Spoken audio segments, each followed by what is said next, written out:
don't normally try and play while I'm in strat sesh, but we have no choice here. What is the poker software that helped your game the most? Let's see here. I would say that it would be, I would say it was Poker Tracker. And I guess really Hold'em Manager as well. I guess I would just say tracking software. The ability to take a sample and look at it, see what you did right, see what you did wrong, and then, you know, be able to adjust to it. That's so important in poker. It really is. So if you don't use a tracker, and some sites you can't use them, like WSOP, you know, you're kind of out of luck. You can't use a tracker at all. But what I would say is, if you can use a tracker, you should absolutely be doing that and studying your play, man. Seeing what your stats are, seeing what the good reg stats are, seeing what positions you're winning in, what positions you're losing in, etc. I'm actually going to check here. Those are really important things about poker that need to be used in order for you to learn and get better. Okay.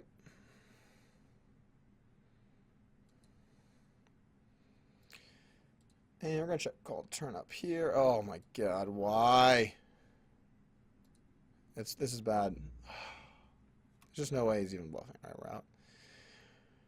What's your guys' opinion on how many hands it takes in heads up PLO cash to get a decent idea of win rate? So PLO has a much higher level of volatility compared to No Limit Hold'em, which is why I think a lot of the people that make it to higher stakes, they tend to have just run a lot hotter.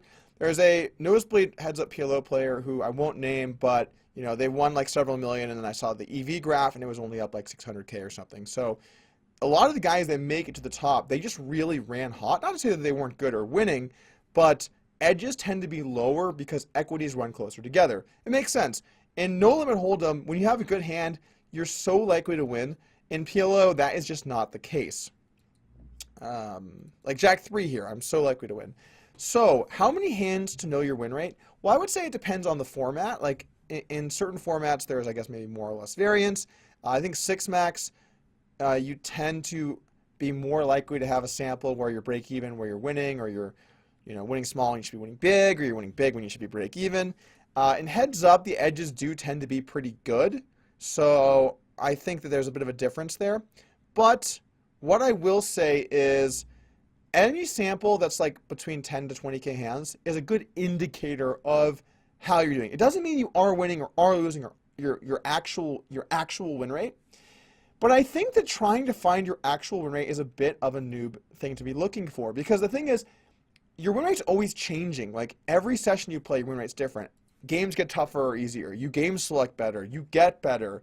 You know, your opponents were on tilt. You know, there was some big fish in the game. Like, you don't. There's this mistake people make where they're like, okay, my win rate is X. So what I'm going to do is I'm going to just, because my win rate is X, I'm going to play 500,000 hands, I'm going to win Y amount of money. And that's just not the way poker works. Your win rate is a constantly changing thing. So rather than focusing on true win rate, I think that's a bit of a stupid stat to be looking at. You should be focusing on trying to play your best poker and then, you know, trying to always increase that win rate to get better results. That's what I would say. Heads up PLO cash. You're just not going to see you're never going to really know your win rate. Meanwhile, this guy's just min betting away, and I'm going to have to calm down. Come on, here's the min bet. Oh, okay. He bet bigger. I can fold. All right. Let's see what we got. Here's a hand. From Sam Gensfried. Sam bought in the chat. Oh, shit. Why did I fold a button? This guy, god damn it. That's such a noob move. God, that was so noob. Why did I do that? All right, so overbought raises in, what are we? We are, be serious. We are, I assume, button. Is this button or is this, yeah, I think this is button. We are 7-handed, fold, fold, raise, fold. Okay, so we're button. Okay, so this is actually a really good question, Sam. And the answer to your question, as a lot of these pre-flop questions are no limit, is really all three options are good here. Against some opponents that are on the tight side, I either like a fold, or I generally like a fold. Versus people that are more standard, I kind of like a re-raise because you have removal, you have equity to play post-flop. And I think if you look at re-raise pre-flop, you're generally going to be fine and profitable. Wait, how deep are we? So you would be jamming. So jam, okay, sorry, I didn't look at the stacks correctly. Take a step back here. Fold is definitely fine at the stack. If you're deeper, I kind of like 3-bet bluffing. I think 3-bet bluffing is good with this hand. You have removal. But also, like, calling is not a bad play. Like, your hand actually plays okay post-flop. Not great, but okay, you know. Both your pairs are going to be good, strong pairs, so I like that aspect of it. And what are the stacks behind you? Like, Della and Moose are both very deep, and this makes them a lot less likely to re-raise. So you're much more likely to see a flop. That's a good thing to note, guys, when you're debating whether you should be flatting opens. How likely are the blinds behind me to squeeze? And when people are deep compared to shallow, you're way less likely to see these kinds of jams. So I would say that in this exact hand, I kind of like flat. If, you know, you've seen him play and he seems to be too loose, and he's definitely deeper, so he might be playing a bit too loose. Jam will make money, but it's not will jam make money. It's what makes more money, jam or call. And so I guess I wouldn't fold. I think call and jam are both good plays. I generally lean a little bit more towards call because getting to play in position when you're playing well really allows you to over-realize in these situations. But this is a good question. Also, 17 left in the money. So ICM's not really a concern here. Wait, we're playing heads up right now for the cash. This dude got blinded out. This is happening. All right. Anyway, good question, Sam. What range of hands should you be before bluffing with a heads up cash, and how should you adjust the range for opponent tendencies? I would say the standard is 10s plus ace king. But if people are like, you know, if they're like getting loose, if they're playing loose and like messing with you, oh, let's go for the lead here. It can be totally fine to get 9s, 8s, or ace queen in there. And for bluffs, you usually want to take some of your weak aces or kings that can't quite call, as well as some suited hands that can't quite call and bluff with those. I can't give you like my exact ranges because like I'm still trying to have a career in poker, right? I can't be like, well, you take ace 7 and you're going to use it X% of the time because of why. Like I can't say that, but I can tell you, you want to think about it in that way. Our good hands and then our hands that can't quite call.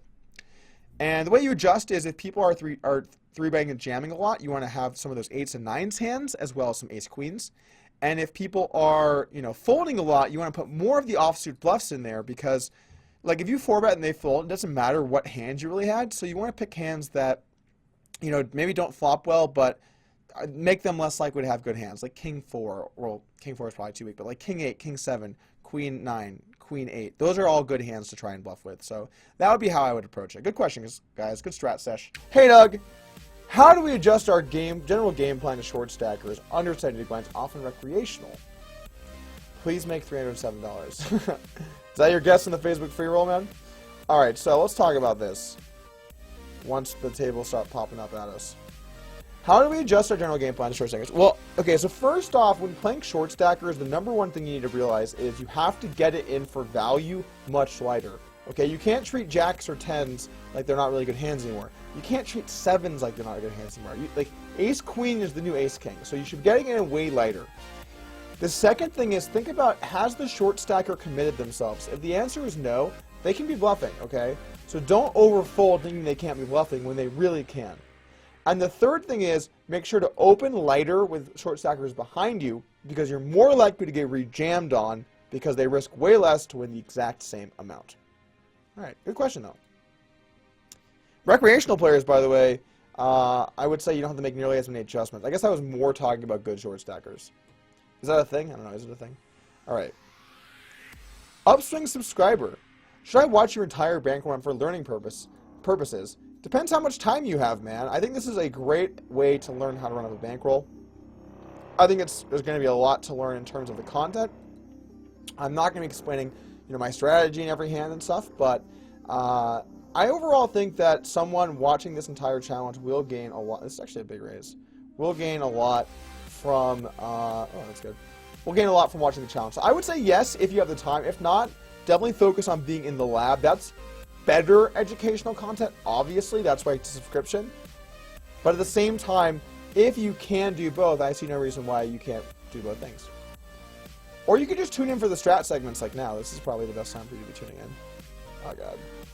Ace 4, check. Nice. Okay, let's move on. What is your general spin and go strategy? So you shouldn't really change your spin and go strategy too much from normal spin and goes. I guess, or normal spin and goes. I guess it does change a little bit. So the big difference between spin and goes and sit and goes is in sit and goes, multiple people pay out normally, But in spin and goes, it is winner take all. And what does that mean? That means that every chip you gain has a direct value, okay? It doesn't change with more or less chips, it's just straight up 1-to-1. Because of that, in spin and goes, anytime you can make a decision that will win you one chip, you should make that decision. Whereas in a sit and go, you have to consider ICM implications. So, make plus EV chip decisions, don't be afraid to get stacked. Third and second are the same place. So, you know, there's no point in like trying to ladder up to second so you can still not cash. You need to be in there trying to win whatever chips you possibly can. That would be what I would say. Best way to dominate local noobs. I would say to play loose pre and then lots of small bets post-op as bluffs. What else are good against noobs? I think bluffing tends to be good against noobs. Because they tend to fast play early streets too much. I'd say use smaller sizes, barrel them more, and be more willing to fast play your good hands if they show strength. So those are all good ways. At what point during tournaments do you not push small edges like a cash game for tournament life reasons? I would say around the bubble and around the final table bubble.